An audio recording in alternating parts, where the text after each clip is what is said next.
వేమారు నీ కథల్ వినుచునుండెడివాడు పరుల ముచ్చట మీద భ్రాంతి పడడు. అగణితంబుగ నిన్ను పొగడ నేర్చినవాడు చెడ్డ మాటలు నోట చెప్పబోడు. ఆసక్తి చేత నిన్ననుసరించెడివాడు ధనమదాంధుల వెంట తగులబోడు. సంతసంబున నిన్ను స్మరణ చేసెడివాడు చెలగి నీచుల పేరు తలపబోడు. నిన్ను నమ్మిన భక్తుండు నిశ్చయముగా కోరి చిల్లర వేల్పుల కొల్వబోడు.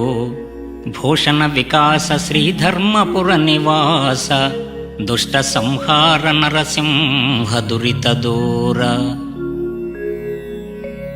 తండ్రి, నీ కటాక్ష కాంతి నెరిగినవాడు భ్రాంతి పడడు, నీ పద సాన్నిధ్యాన్ని వదలడు.